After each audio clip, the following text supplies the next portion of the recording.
This is Lewis Hart for Boxing Social in association with Empire Fight Store, Forged Irish Stout, freebets.com. Delighted today to be joined with Andy Clarke. It's a massive fight week. Fabio Wardley takes on Frazer Clarke, British heavyweight title on the line. I suppose all the fight week events are sort of done now. All's left is to weigh in and the final face-off. So have you enjoyed this fight week as it builds up to a mouth-watering clash and a mouth-watering card on Easter Sunday?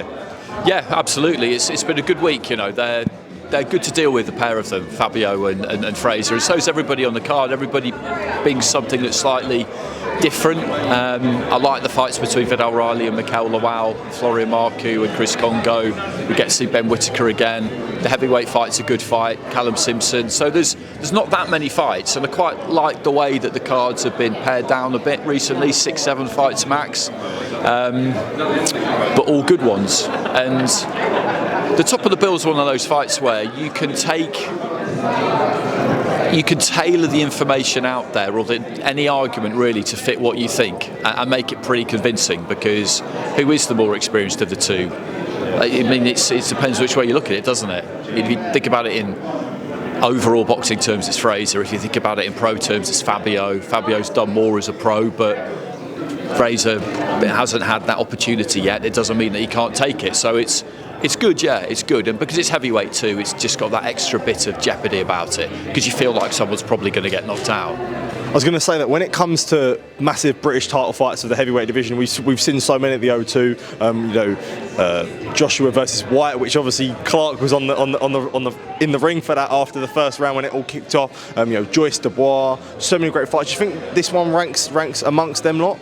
I think so, yeah, because it's got a good story. It's built nicely because of what happened last year with the purse bids and all that kind of stuff. So that's definitely made it bigger now that it's come around.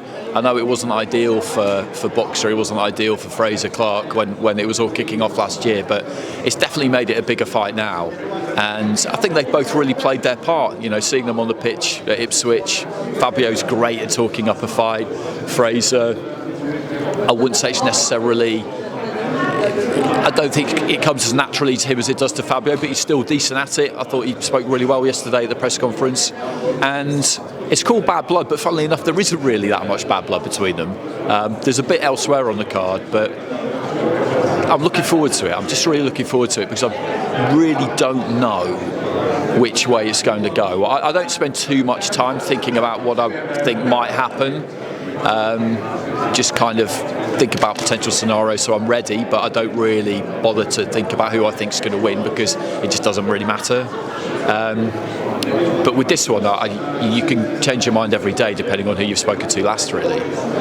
When it comes to Frazer, and I suppose we'll see officially tomorrow night on how it plays out, but with his experience as an amateur and all his GB sort of accolades, and how I think he was on for GB for about 10 or 11 years, what factor do you think that plays in? Because we know how hard the GB camps are. So is that more of a fact of he's taken 11 years of damage, or he's got that 11 years of experience that he can take into a professional ranks? Yeah, that's a key question, that, and it's not an easy one to answer, because when you stay amateur for that long, you are training constantly, and these camps they have in Kazakhstan, Uzbekistan, Armenia, Ukraine, they're tough, and elite international amateur tournaments are very, very hard.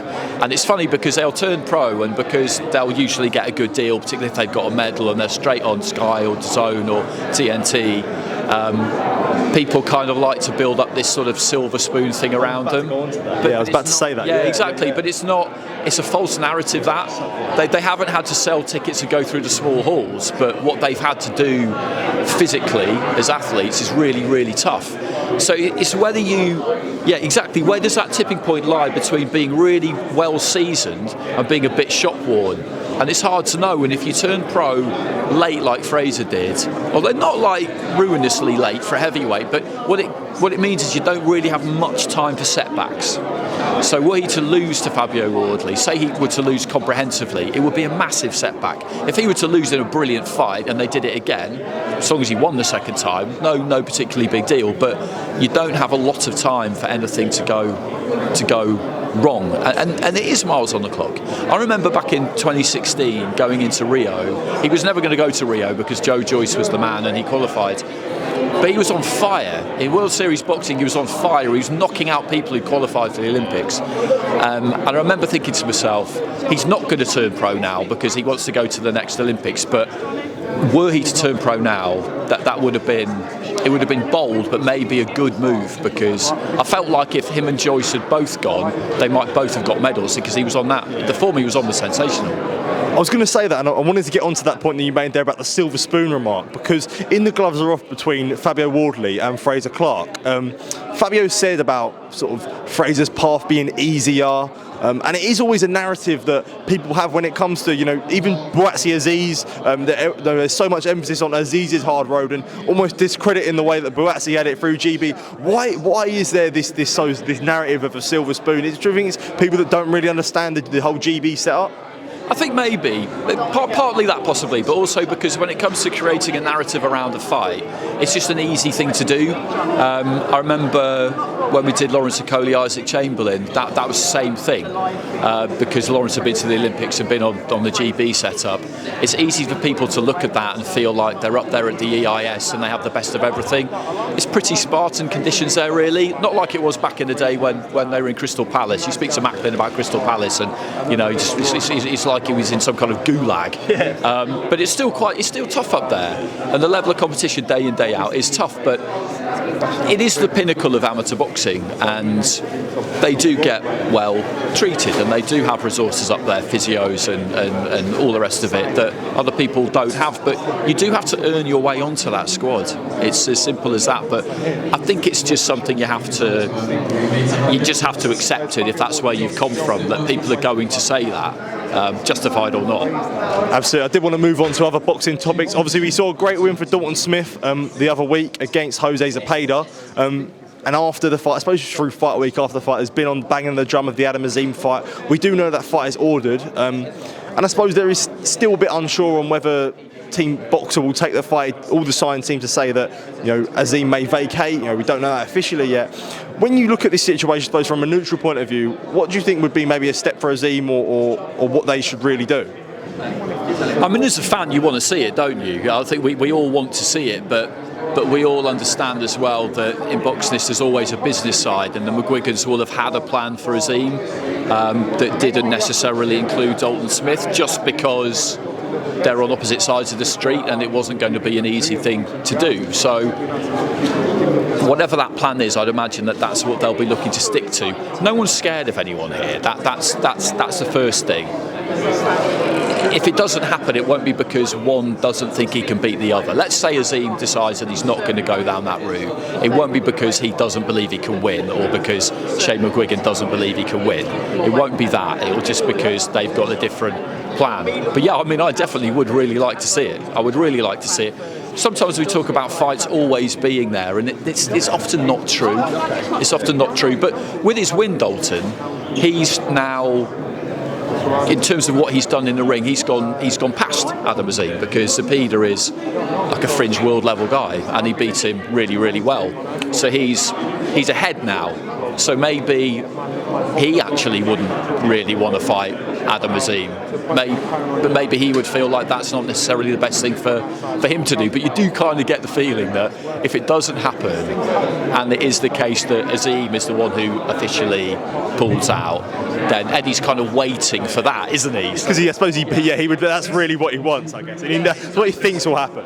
Yeah, I think it would probably suit both teams pretty well for it not to happen, actually. And maybe neither one of them. Maybe they both know that it's not going to, but you're looking to try to score some points, aren't you, basically? And I can picture it. I can picture it now, kind of Eddie and Frank Smith, you know, just getting appearing everywhere one day, talking about how, you know, they wanted to fight and Adam Azim didn't want to fight, and all the rest of it. It's all the fun of the fair, isn't it? As you said there, when it comes to the opinion of fights, are you more of an opinion, you know, let's do it now, let's get it while it's sort of there, or do you think there is sometimes fair arguments to sort of play it down the line? This could be a good example of let it play down the line and it be bigger when they're both supposed for world titles. I see both sides of it basically. I mean, Boazzi against Yard is a good example. If that happens, and it's still an if, but if that happens, then they were right not to have done it previously. I don't think it was ever that close previously, but people really, we talked about it a lot, didn't we? You know, people wanted to see it. Frank done the poster, I remember, years ago. Yeah, and most people were, well, we don't need to do this now, let's wait until they're both bigger, which is exactly what they are now. So if we get it now, that would be ideal. With this fight at the weekend, I thought Frazer Clarke should have taken the fight against Fabio Wardley the first time around. But now it's come around a few months later, a year later, it is bigger, and he probably does have a better chance of winning now because he's got some of those rounds in. So with this one, I mean, I would love to see it. I would love to see it, and I actually think in the context of their careers, it is a pretty good time for them to do it because you can never guarantee that anyone's going to go on and win anything. You know, nothing's guaranteed. I understand why it probably isn't going to happen now, but I think there's a strong argument for it. That's fair enough. Did want to talk about the 5 versus 5. We have had all the weights announced. A few rumours of what it could be. We've heard Hrgovic, Dubois, Nick Ball v Ray Ford. Someone also said Shiraz and Amo Williams. Exciting, I suppose, to see it now. And when you hear those potential matchups, it sort of further increases the excitement of what it could be. I know we can't comment on too much yet, but we'll wait for April 15th. But it's exciting times. Yeah, it is. I mean, you think about they're talking about Wilder Zhang as well, which Zhang is a Queensberry fighter, isn't he? Yeah, he is. Yeah, might be like a guest Matchroom fighter or whatever, and I'm fine with all of that. I know people might look at that and think, well, that's bending the rules a bit, but if you could bend the rules a little bit to get a really big fight, then I'm fine with that. And maybe Wilder signs a Matchroom for one fight or whatever it is. It's you just want to see really, really good fights. Nick Ball, Ford would be great. I'd be all over that. Good weight divisions they've chosen. When it was originally announced, I did think to myself, wow, like this is very UK focused. Are other people going to be that interested in this? And that's why I think you do need to do what they've done and kind of, get American fighters involved, of whom Matchroom we've got plenty, obviously. Get a couple of guests involved, maybe. You've still got better Bivol at the top of the card. It's shaping up well. Absolutely, Andy. Just want to say thank you for taking time to speak to me. Always good to catch up with you. And enjoy this weigh-in, enjoy the fight night tomorrow night, because it's definitely going to be a big one. Thank you, mate. Cheers. Thank you.